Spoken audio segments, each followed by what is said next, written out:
Monday morning's big question. Teams in Major League Soccer are checking in for their 2025 preseason camps and preparation. So there was a lot of media day activities happening for each club. In Chicago, former national team manager Gregg Berhalter took some questions and made some statements. The man with three G's, Mr. Gregg Berhalter, is the Chicago Fire head coach in 2025. Nope, that's not a thing. I don't believe you. That's not a thing. Nope. Okay, I know we talked rumors and fake news in the first segment, but I didn't think that's where we were going here. The big question is Gregg Berhalter gaslighting Fire and American, or actually more the American fan base, or is he right to say his tenure was the most successful in program history? So that's what we're talking about here. Let's look at this quote from Gregg Berhalter about his time as head coach of the U.S. men's national team. I think the time, if you look at the 6 years with the national team, was one of the most successful periods that the U.S. national team has ever had. So for me, it was a job well done with one failure point. Copa America, and that happens. That happens to any manager across the world. But overall, we took a very young group and we created an identity, and we were successful with that group, won multiple titles in our region, performed well at the World Cup, qualified for the World Cup, so there were a lot of boxes that were checked. Now, I want to go maybe a little bit directly into his achievements to see how this, whether or not this statement is backed up by reality, but just your perception of it, Rob. At the end of this statement, he says, we were successful with the group. We won multiple titles in our region. That's undeniable. Performed well at the World Cup. That's the one that's going to stick out for everybody. Performed well at the World Cup. Rob, did the U.S. men's national team under Gregg Berhalter in Qatar perform well at the World Cup, yes or no? That's a toughie. That's hard to say yes or no. Somewhere in the middle, but slightly more yes. Slightly more yes. You tick your little meter towards... Yes. An uncomfortable yes, because I wasn't, my hairline is going higher, but it wasn't completely blown all the way back by the fantastic swashbuckling performance. Like, there were some high notes, but there was definitely places where I feel like most American fans wish they did better. Okay. So this is a sport. You and I and everybody watching and everybody listening and everybody that cares about this recognizes that this is a sport of gray areas. Oh, yeah. This it's hard is to be absolutely anything. You watch a game, you say, oh, what a great game or a great performance. That player was the best player on the field. I watch the same game and I go, well, that player wasn't very good and that was a terrible performance and I can't believe they won the game. And neither of us are 100% right or 100% wrong. The only thing that matters in a sense of whether you are, you can talk about absolutes. The only things that you can talk about in terms of absolutes in this game is winners and losers. Right? The result of the game, who won, who lost, and in the case of a World Cup, who continued on in the tournament and who went home. And while I am sympathetic to the idea that Gregg Berhalter did some nice things with the U.S. men's national team and helped them progress, and I am sympathetic to a difficult qualification process that involved a lot of young players who had never been through that before, et cetera, et cetera. Himself had never coached in international qualification soccer. He hadn't been down to Panama and Honduras and El Salvador and he hadn't Mexico. He hadn't done any of that before. He was learning. There was a curve. As sympathetic as I am to the idea that Berhalter did some nice things with the World Cup, when we talk about the performance in Qatar, and he says we performed well at the World Cup, I see barely getting out of the group and losing in the first knockout round. That's what I see. And you can say, well, the Dutch are really good, and Louis van Gaal has a great soccer mind, and they have better players in every. But if you are going to say this, if you're Gregg Berhalter and you're going to say this so far after the fact, performed well at the World Cup, you are leaning into gray area. You're depending on gray area to make you right. And I don't like it. I don't like it. It rubs me the wrong way because you didn't do the thing we all wanted you to do.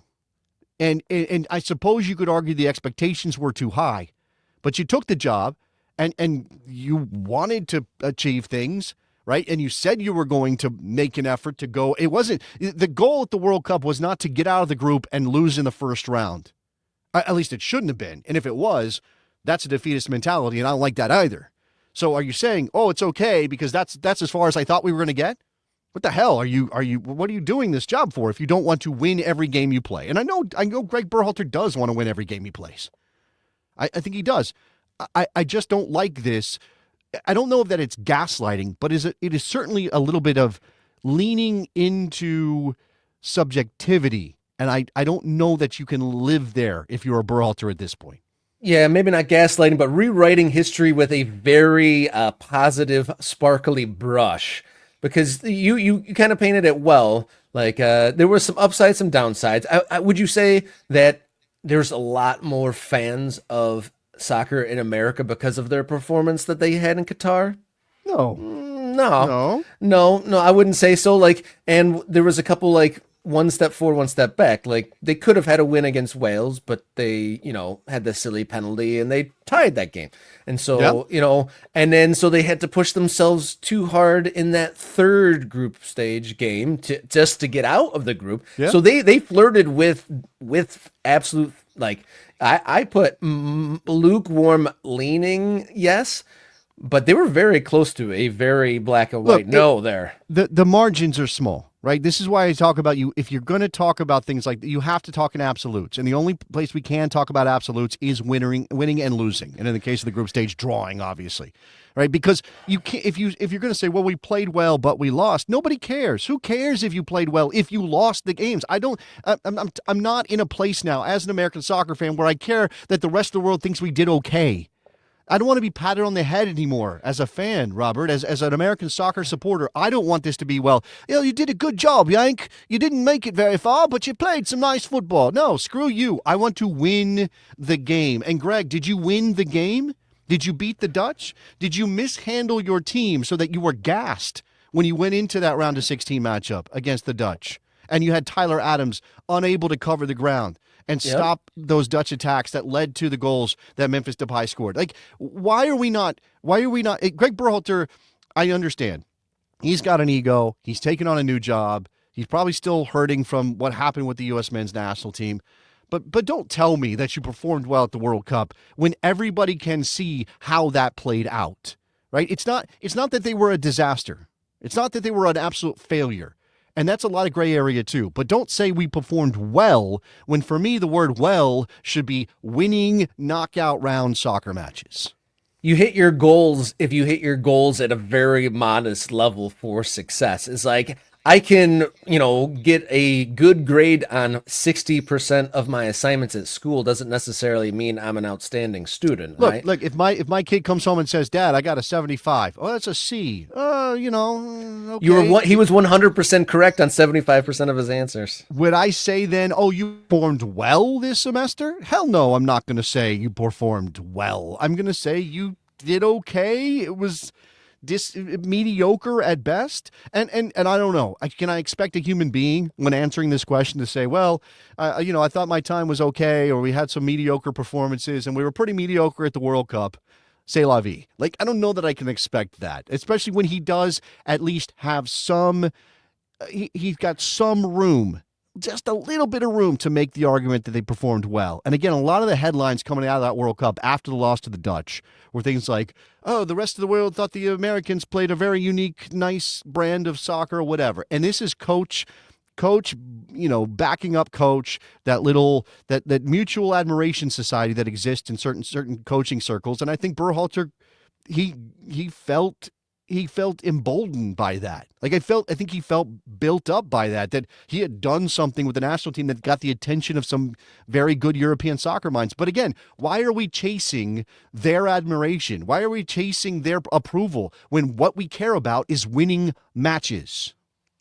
And in that quote from Berhalter, we talked a lot about that first part about the doing well in the World Cup, and then there's like a little bit at the end. Everything was great except for that last bit at the Copa America. That's a big but. Can we also point? Yes, right. 1 point of failure. I mean, that's a big ass point of failure. It's a pretty significant point of failure as points of failure go, Greg. And he did not hit his management benchmarks. at no point have we mentioned that he completely mishandled. And I understand there are multiple people who came out of this looking terrible, including Gio himself, but he mishandled the Gio Reyna situation. So you can maybe point to things on the field and make some sort of reasonable argument in this gray area that you were kind of okay, that there was growth, that you brought a young team together, that you built a culture, yada, yada, yada. But what you cannot say is that you handled everything well when one of the major stories of your time from the World Cup is how badly things went with Gio Reyna. Yeah, that was pretty bad. And I just remembered the whole like leadership conference where he spilled the beans about that. And that kind of spoke to his attitude of like, when he said, I thought that was off the record, that almost kind of showed his elitist kind of mentality. He's like, the plebes weren't supposed to hear any of that. Yeah. And he exactly. just like, I said it in public, but it was in a forum where normies weren't supposed to be at all. You weren't supposed to hear all that. I was in my leadership world. That doesn't affect the real world. Man, that part of the Berhalter experience is one of the parts that rankles me the most. That he was so into leadership culture and reading books on leadership and meeting up with people, at lakeside conference centers and talking about how you lead young men and then again leaving Qatar and going directly to New York to participate in some small group leadership conference with, what was it, Chatham House Rules? And Chatham House Rules. Brother, just stop. Okay? Just for coach soccer. Just coach soccer. Like, if you want to read about leadership in your spare time, fine, I guess. But maybe don't make it so clear and so obvious to everybody that what you actually care about. And this is, this is why Arne Slot is kind of a breath of fresh air in world football right now, because we spent too long turning managers and coaches into gurus, into life coaches, into great men you're supposed to follow, into generals or something. And even then, generals were basically giving orders. I'd prefer that. Stop it already. Just be a soccer coach. You don't need any of this other stuff. And if you do need it, fine, but don't make it central to your approach so that we have to deal with you speaking jargon every time you get in front of a microphone. Do you think Pochettino, just a quick yes or no on this, Pochettino life coach guru, yes or no? I don't know. The man thinks that lemons can absorb negative energy. I'm not sure where that falls on the spectrum of guru-ness. We may have to. I listened to a podcast that actually is called Decoding the Gurus, and it's about all those weirdos on YouTube that have big followings and talk about stuff like it's not about sports, but maybe we need a soccer version of decoding the coaches. Decoding the coaches. That could be on soccer's weird segment, right? Yeah, absolutely. Although it would have to be beyond American soccer. So there you go. Well, Chicago Fire, good luck with Gregg Berhalter in 2025. We'll see how that tenure, I mean, he obviously did decently well for Columbus Crew. We'll see how that goes. The Triple G experience in Chicago. Had a few comments down below regarding a couple of our segments today. Placata, U.S. soccer can get sanctioned by FIFA if the rulings sides too heavily with NASL. Is that true? Well, I mean, you obviously everything kind of flows from FIFA, right? FIFA sanctions U.S. soccer, which then is in charge of organizing the national teams and doing a lot of things in soccer in America. And if FIFA decides that something legal, like this is all, FIFA does not love when the law gets involved in soccer, and sometimes they will step in and they will suspend a federation, or they'll do some things to kind of prevent that from spiraling. And I guess it's possible. I think it's very unlikely, but it's certainly possible that FIFA could say, U.S. soccer, you've botched this. Now, what would that mean, right?